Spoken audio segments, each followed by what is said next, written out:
Hello दोस्तों, नमस्कार। आप सभी का सुपर टॉप बायो क्लासेज में तहे दिल से स्वागत है। तो कल हम पाठ पढ़ रहे थे चैप्टर नंबर 7 स्वास्थ्य और रोग। तो ये टॉपिक जो है ये एग्जाम की दृष्टि से भी मोस्ट है और आपकी जो बुक में है उसमें तो है ही है। तो कल हम जो पढ़ रहे थे वो डिजीज या रोग के बारे में पढ़ रहे थे और इसमें से मैं सबसे पहले बात कर लेता हूँ विषाणु जनित रोग कौन से होते हैं। तो आपको ये नहीं लिखना कि क्या लगा दिया क्या नहीं लगाया है, आप अपना रेगुलर काम करो। विषाणु जनित क्या रोग, देखो कल हमने संक्रामक रोग पढ़े थे, हाँ या ना। ऐसे रोग जो एक व्यक्ति के माध्यम से दूसरे व्यक्ति में यदि ट्रांसफर होते हैं, ऐसे रोगों को हम कौन सा रोग कहा था? संक्रामक रोग। आराम से बोलते जाइए, कौन से रोग कहते हैं? संक्रामक रोग। ऐसे डिजीज जो एक जनरेशन से सेकंड जनरेशन में जाने का काम करता है वो भी कौन सा रोग कहलाता? संक्रामक रोग। अब संक्रामक जो रोग हम पढ़ रहे थे उसमें हमने माइनर यानी छोटी सी हेडिंग पढ़ी थी, पैथोजन यानी रोग, यानी रोग को उत्पन्न करने वाले कारक क्या कहलाते हैं? रोग। तो संक्रामक रोग के रोगजनक हमने 5 पढ़े थे।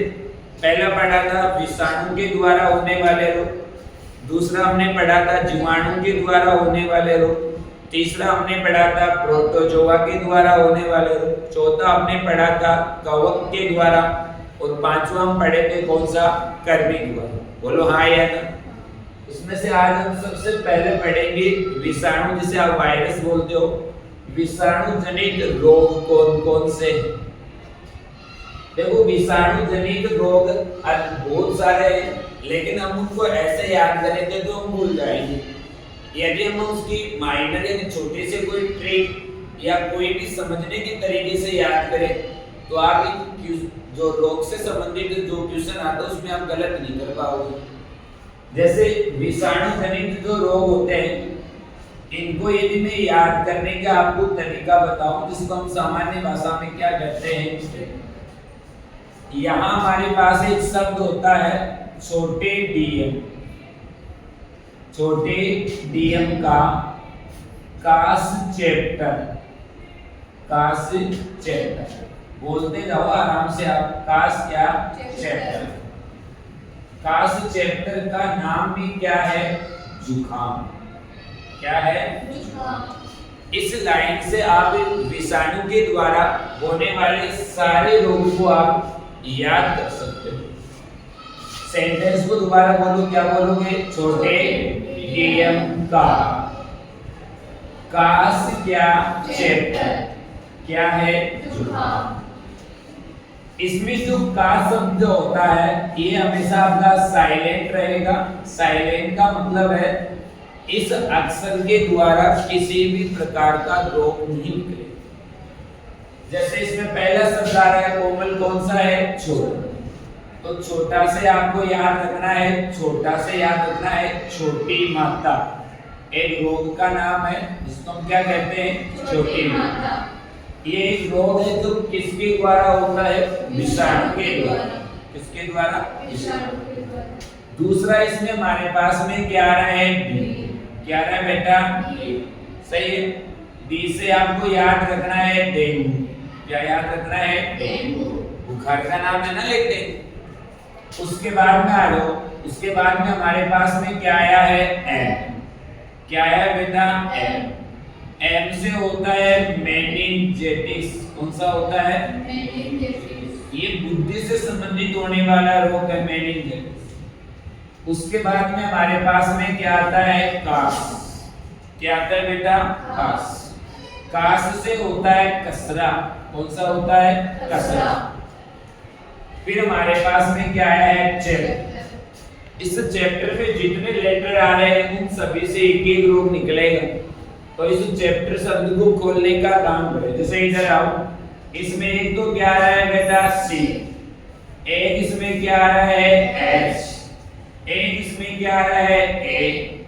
एक इसमें क्या आ रहा है? पी। एक इसमें क्या आ रहा है? टी। आगे बोलते जाओ बेटा, क्या आ रहा है? ई। आगे क्या आया है? 5। बोलो हाँ या नहीं। देखो सी का मतलब होता है चेचक रोग। कौन सा रोग होता है? चेचक रोग। एच आया तो एच का होता है हर्पीस या हर्पीज रोग। कौन सा रोग होता है? हर्पीज रोग। सही बात। ए आया तो ए का मतलब होता है एड्स रोग। कौन सा रोग है? एड्स रोग। बोलो हाँ या ना। कल हमने इस रोग की हल्की सी चर्चा भी की थी कि एड्स जो रोग है ये कैसा रोग है? संक्रामक रोग। बोलो हाँ या ना। आगे फिर पी आया, पी से होता है पोलियो। पी से क्या होता है बेटा? पोलियो। टी आया तो टी से होता है ट्रेकोमा। कौन सा होता है? ट्रेकोमा। सही बात है। फिर हमारे पास में क्या आया है? ई। ई का मतलब होता है इन्फ्लुएंजा। कौन सा रोग होता है? इन्फ्लुएंजा। और आर से होता है रेबीज। कौन सा होता है? रेबीज। कुत्ते के काटने से होता है ना, कौन सा? रेबीज। ये सारे ऐसे रोग हैं जो किसके द्वारा होते हैं? विषाणु जनित क्या रोग। देखो मान लो अभी हम एक विषाणु के द्वारा पढ़ रहे हैं, इसमें इतने रोग आ रहे हैं, हम 5 जगह पढ़ेंगे। प्रोटोजोआ के द्वारा होने वाले रोग, जीवाणु के द्वारा होने वाले रोग, कर्मी के द्वारा होने वाले रोग। तो मुझे बताओ 50-60 रोग कलेक्ट हो जाएंगे कि नहीं हो जाएंगे? फिर 50-60 रोगों में से एक आपको नाम दे देगा कि ये कौन से जनित रोग यानी विषाणु के द्वारा होता है, जीवाणु के द्वारा होता है, या प्रोटोजोआ के द्वारा होता है, या कवक के द्वारा होता है। तो यदि हम 5 रोग पढ़ेंगे और 5 रोगों की यदि हम एक एक लाइन याद करेंगे तो हमें 60-70 रोग आराम से याद हो जाएंगे। बोलो हाँ या ना। तो इस लाइन को हम दोबारा से पढ़ेंगे। नाम क्या लिखा गया है? बोलते जाओ बेटा। छोटे क्या? बोलो हाँ या ना। का क्या? कास चैप्टर क्या है? जुकाम। बताओ हाँ, एक जुकाम भी हो जाएगा कि नहीं हो जाएगा? चलो अब मेरे साथ उच्चारण करते जाओ। पहला रोग, छोटे से क्या निकल जाएगा बेटा? छोटी माता। डी से क्या निकल जाएगा? डेंगू। एम से क्या निकल जाएगा? मेनिंजाइटिस। कास से क्या निकल जाएगा? कसरा। अब का साइलेंट रहेगा। अब चैप्टर में जितने भी लेटर आ रहे हैं सारे लेटर से एक एक डिजिट निकलता जाएगा। जैसे यहाँ क्या आया है? सी। सी का क्या हो गया? चेचक। फिर क्या हो गया है? एच। एच का नाम है हर्पीज। ए का मतलब क्या है? एच। पी का मतलब क्या है? पोलियो। टी का मतलब क्या है? ट्रेकोमा। ई का मतलब क्या है? इन्फ्लुएंजा। और आर का मतलब क्या है? रेबीज। जुकाम का क्या रह जाएगा? जुकाम। बोलो हाँ या ना। ये सारे कौन से रोग है बेटा? विषाणु जनित रोग। बोलो हाँ या ना। यानी पहला लाइन समझ में आती है कि विषाणु के द्वारा होने वाले रोग कौन कौन से, तो आप आसानी से बता सकते हो। छोटी माता है, डेंगू है, मेनिंजाइटिस है, कसरा है, हाँ या ना। फिर क्या है? चेचक है, हर्पीज है, एड्स है, पोलियो है, ट्रेकोमा है, इन्फ्लुएंजा है, रेबीज है, और कौन सा है? बोलो हाँ या ना। अपने बुक के अंदर केवल एक का एक्सप्लेन किया गया है, किसका? जुकाम का। तो हम भी केवल किसको एक्सप्लेन करेंगे? एक, जुकाम। बोलो हाँ या ना। यदि ये टॉपिक यदि हम कंपटीशन में पढ़ते हैं तो प्रत्येक रोग के बारे में पढ़ना पड़ता है। एक तो हम एनसीईआरटी फॉलो करेंगे तो उसमें केवल किसके बारे में चर्चा की गई है? जुकाम। बोलो हाँ या ना। आगे देखो, छोटी छोटी हेडिंग है, दैनिक जीवन में आप इनको सबको पढ़ते हो। जुकाम क्या है उसको मैं भी केवल सिस्टम वाइज लिख देता हूँ। आपको पूछे रोग का नाम क्या है, तो रोग का नाम क्या है बेटा? जुकाम। जुकाम जुकाम में भी अंतर होता है। उसमें पहला जुकाम का नाम है सामान्य क्या? जुकाम। बोलो हाँ या ना। याद रह जाएगा। रोग का नाम क्या है? सामान्य जुकाम। अब मुझे बताओ, यदि हमारे बॉडी में रोग हुआ है जुकाम, तो उसको कोई ना कोई जनक तो पैदा करने का काम कर रहा है या नहीं कर रहा है? उसका कोई ना कोई पैथोजन तो जरूर है। यानी जुकाम हो रहा है तो उसको उत्पन्न करने का काम कौन सा कारक कर? बोलो हाँ या नहीं। जैसे यहाँ देखो, आपने इसका नाम जो सुना होगा एड्स, ये एक वायरस के द्वारा होता है। कौन सा वायरस होता है बेटा? HIV। कौन सा वायरस है? HIV। इसी प्रकार आपको पूछे कि जो सामान्य जुकाम है, इसको उत्पन्न करने वाला जो रोगजनक है उसका नाम क्या? तो उसका नाम ये तो पक्का याद रखना है। हर डिजीज, चाहे वो प्रोटोजोआ से हो चाहे वो किसी से भी हो, रोगजनक का नाम तो पक्का याद रखना है। तो सामान्य जुकाम का जो रोगजनक होता है इसका नाम होता है राइनोवायरस। कौन सा वायरस होता है बेटा? राइनोवायरस। बोलते जाओ, कौन सा वायरस है? राइनोवायरस। देखो क्वेश्चन हमें दोनों तरफ से पूछ ले। सामान्य जुकाम कौन से रोगजनक के कारण होता है? राइनोवायरस। उल्टा पूछ ले, राइनोवायरस कौन से रोग के लिए जिम्मेदार है? सामान्य जुकाम। बोलो हाँ या ना। आओ, रोग हो गया, रोग को उत्पन्न करने वाला रोग। आपको देखो ये पूछे कि यदि हमारे शरीर में जुकाम हो जाती है तो उससे हमारे बॉडी के कौन कौन से ऑर्गन इफेक्टिव होते हैं, यानी हमारे शरीर के कौन कौन से अंग ज्यादा प्रभावित होते हैं? बताओ, जुकाम लगती है या नहीं लगती? ये कह रहा है कि जब हमारे शरीर में जुकाम हो जाए तो इससे हमारे बॉडी यानी जो अंग वो कौन सा इफेक्टिव होता है? 2 अंग इफेक्टिव होते हैं। कितने हैं? एक तो आप भी बता सकते हो, बोलो बेटा कौन सा? नाक। वेरी, क्या बोलोगे? नाक। किताब की भाषा लिख दूं नासा, क्या लिख दूं? नासा। बोलो हाँ या नहीं। दूसरा और बताओ, दूसरे इफेक्टिव होता है कंठ। कौन सा होते हैं? तो हमारे शरीर में ये से पूछे कि जब आपको सामान्य जुकाम होती है तो उससे हमारी बॉडी के कौन कौन से ऑर्गन इफेक्टिव होते हैं, यानी प्रभावित होते हैं। प्रभावित होने का मतलब है वो अंग अपना कार्य अब प्रॉपर तरीके से नहीं कर पा रहे। प्रभावित होने का मतलब है जिनको उतना कार्य करना था वो अब अपना उतना आउटपुट नहीं दे पा रहे, क्योंकि वो किसी ना किसी रोग से क्या हुए हैं? प्रभावित। तो एक तो कौन सा है? नाक, और एक क्या है? श्वसनिक कंठ।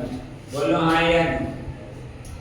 देखो मैं यहाँ एक नोट लगा के बात बताता हूँ कि सामान्य जुकाम से, कौन सी जुकाम से बेटा?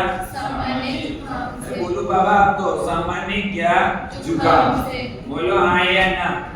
सामान्य जुकाम से हमारे जो लंग्स होते हैं यानी जो फेफड़े होते हैं ये नो इफेक्टेड होते हैं, यानी किसी भी प्रकार का प्रभाव नहीं करते। नो इफेक्ट का मतलब है प्रभावित नहीं होते, प्रभावित नहीं होते।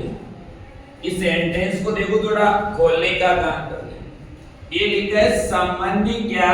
जुकाम। सामान्य जुकाम का मतलब सर्दी जुकाम लगी तो है लेकिन वो 1-2 दिन में वापस ठीक हो जाए। ऐसी कंडीशन के अंदर हमारे जो लंग्स है यानी हमारे जो फेफड़े हैं जो मुख्य रूप से श्वसन के लिए उत्तरदायित्व है उसके ऊपर कोई इफेक्टिव नहीं है, कोई प्रभाव नहीं पड़ता, नॉन इफेक्टिव होता है। लेकिन यही जुकाम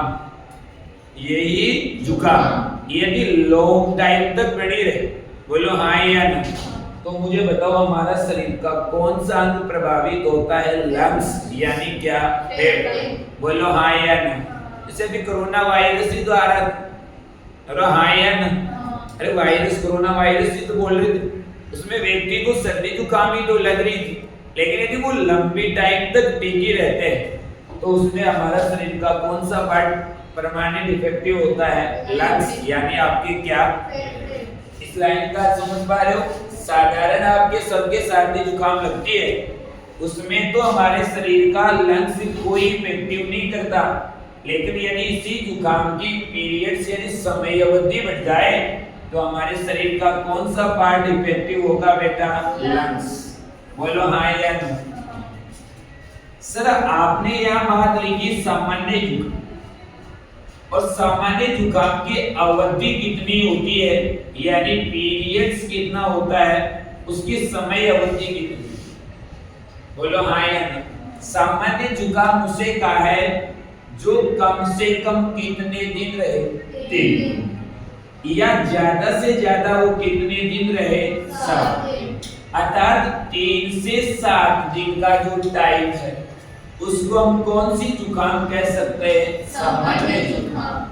कौन सी जुकाम है? सामान्य जुकाम। यदि हमारी बॉडी में जुकाम कब लगभग 3-4 दिन में हो आके उसका कार्यक्रम सेट हो जाता है, लेकिन यदि फिर भी थोड़ा ज्यादा टाइम देखें तो अधिकतम टाइम कितने दिन का है? 7 दिन।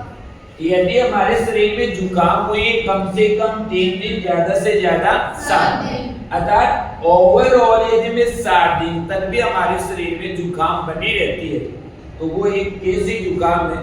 सामान्य। अर्थात इस समय अवधि के अंदर हमारे जो लंग्स होते हैं यानी क्या? फेफड़े, एक किसी भी प्रकार के प्रभावित नहीं। लेकिन यदि समय 7 से क्या हो जाए?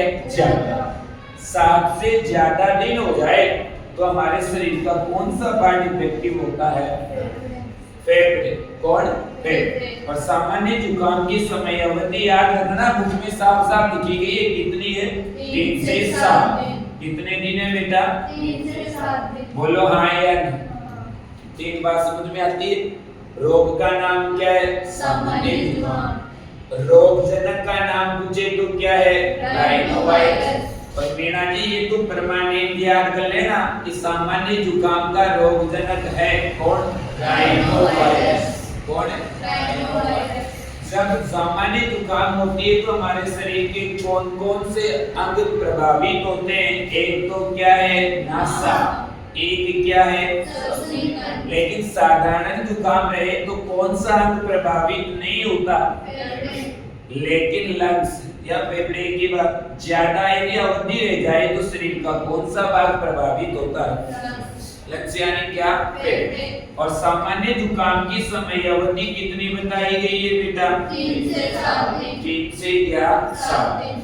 रोग हो गया, रोग जनक हो गया, प्रभावित क्या? अंग। अब आपको पूछे कि रोग के लक्षण कौन कौन से हैं? जब आपके जुकाम लगती है, बोलो हाँ या ना, तो उसके आपके शरीर में कौन कौन से सिम्टम्स दिखाई देते हैं? कौन कौन से लक्षण दिखाई देते हैं? पहला बताएगी तमन्ना, गुड़िया बता। हाँ, वेरी गुड, अति सुंदर। इसने कहा कि बार बार चीख आना। क्या ना बेटा? बार बार, अरे आप बोलो, बार बार क्या ना? चीख आना। बार बार चीख। बोलो हाँ या ना। एक तो इस गुड़िया ने ये कहा कि केवल चीख आना, ये तो नेचुरल है, चीख तो आ सकती है, वो जुकाम थोड़ी है। लेकिन यहाँ एक देखो एक शब्द लिखा है क्या? बारंबार, यानी बार बार, यानी उस चीख की जो आवृत्ति है, रिपीटेशन जो होती है वो बार बार हो, तो हम उसको क्या कह सकते हैं? सामान्य जुकाम। यानी बार बार क्या आना? चीख। बोलो हाँ या नहीं। आशीष दूसरा सिम्टम्स बता कि जब जुकाम लग जाए तो और कौन सा लक्षण दिखाई देता है? नहीं, देखो इसने धीरे बोला है लेकिन बोला तो सही है। नाक से पानी का आना, नाक से सब पानी का आना। बोलो हाँ या ना। ये पानी वो पानी नहीं है जो आप समझ रहे हो, ये पानी वो पानी है जो दूसरा। हाँ या ना। कहने का मतलब देखो इसी सेंटेंस से आप समझो, बार बार चीख आने का मतलब क्या है? हमारी जो नाकों से हल्का हल्का क्या ना पानी। ये भी तो एक इसका है जिसको हम स्थानीय भाषा में नया ही नाम बोलते हैं ना, जैसे मलगम या एक प्रकार का आवा। ठीक है, तीसरा आ जाए, मुझे बताओ बारंबार चीख आना, नाक से पानी का आना। अरे आप इस लाइन को समझते हो ना? हाँ, मैं जहाँ तक आपके चेहरे को पढ़ पा रहा हूँ सब समझ रहे हो। नंबर 3 होता है नाक का बंद हो जाना, नाक का बंद हो जाना। बोलो हाँ या ना। हाँ। देखो बंद यानी परमानेंट नहीं है। यदि नाक परमानेंट बंद हो जाए तो हम फिर रेस्पिरेशन कैसे कर पाएंगे 1 मिनट में 12 से 16 बार? नाक बंद होने का मतलब है नाकों के अंदर सुंदर सुंदर पदार्थ जिमने का क्या करते हैं, कार्य, जिससे हमारी रेस्पिरेशन की जो क्रिया है वो होती तो है लेकिन थोड़ी क्या हो जाती है, स्लो। हाँ या ना? और बराबर में हम उस सांस को ऊपर खींचने का क्या करते हैं, कार्य। तो ये 3 तो इस लाइन से याद रख लेना। बार बार छींकना, नाक से सुंदर सुंदर पानी का आना, नाक के अंदर सुंदर पदार्थों का जमा होना। बोलो हाँ या नहीं? दूसरा आपने कौन सा अंग प्रभावित बताया था, श्वासनी कंठ। बोलो हाँ या नहीं? अरे हाँ या ना? अब मुझे बताओ कंठ प्रभावित हो रहे हैं, हाँ या ना? तो इसका मतलब क्या है, बार बार कांसी का आना। किसका बेटा, बार बार कांसी। बोलो हाँ या ना? सही बात है क्या? और 5वां याद रखना आप, सिर दर्द। कौन सा होना, और बॉडी के अंदर एक आलस्य से आना, अर्थात जिसको हम क्या कहते हैं, थकान। बोलो हाँ या ना? अरे मुझे बताओ बारंबार छींक आएगी, बारंबार आप कांसने का काम करोगे तो अपना ये जो ब्रेन है, हाँ या ना, इसकी जो मांसपेशियां है उसके ऊपर इफेक्ट पड़ेगा कि नहीं पड़ेगा, उसको बराबर में एक्टिव होना पड़ेगा। तो हम जानते हैं कि हमारा सब हल्का हल्का, ज्यादा तो नहीं दुखता, कितना हल्का हल्का क्या होने लगता है, सिर। और बॉडी के अंदर आलस्य से आ जाती है, कोई भी काम करने की इच्छा नहीं करती है, जिसको हम साधारणतः क्या कहते हैं, थकान। बोलो हाँ या नहीं? तो छींक के लिए सामान्य जुकाम के लक्षण याद हो जाए। पहला बोलो क्या, दूसरा नाक से क्या आना, तीसरा कौन सा है, और चौथा कौन सा है, और 5वां कौन सा है, सिर दर्द या क्या, थकान। बोलो हाँ या नहीं? इसको मिटा दूं मैं एक बार, ठीक है? मैं यहाँ रख देता हूँ साइड, यानी इससे किसी भी प्रकार का साउंड नहीं निकलेगा। आपको पूछे रोग का संचरण क्या है, रोग का क्या संचरण, यानी ये जुकाम जो है ये एक व्यक्ति से दूसरे व्यक्ति में कैसे फैलता है। संचरण का अर्थ होता है प्रभाव, यानी एक व्यक्ति से दूसरे व्यक्ति में फैलता। अब मुझे बताओ, आप में से कोई बता सकता है कि जब जुकाम हो जाए तो एक व्यक्ति से दूसरे व्यक्ति में कैसे हो, बता पाए? एनीवन कोई? नहीं, बिना से बोलो नहीं। आओ, हाँ तमन्ना बताइए। छींक के माध्यम से स्पष्ट करो।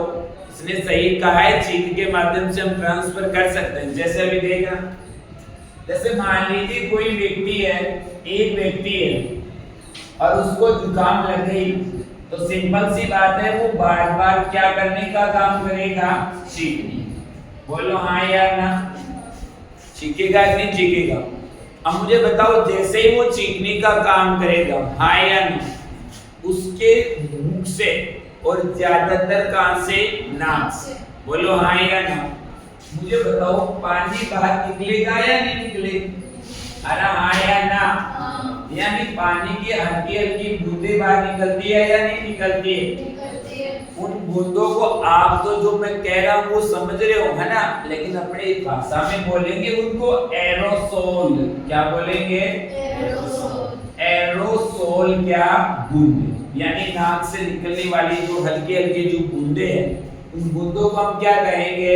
एरोसोल। और जैसे वो हम हाथ के ऊपर छींकते हैं, सारी बूंदे अपने हाथ पे आए कि नहीं आए?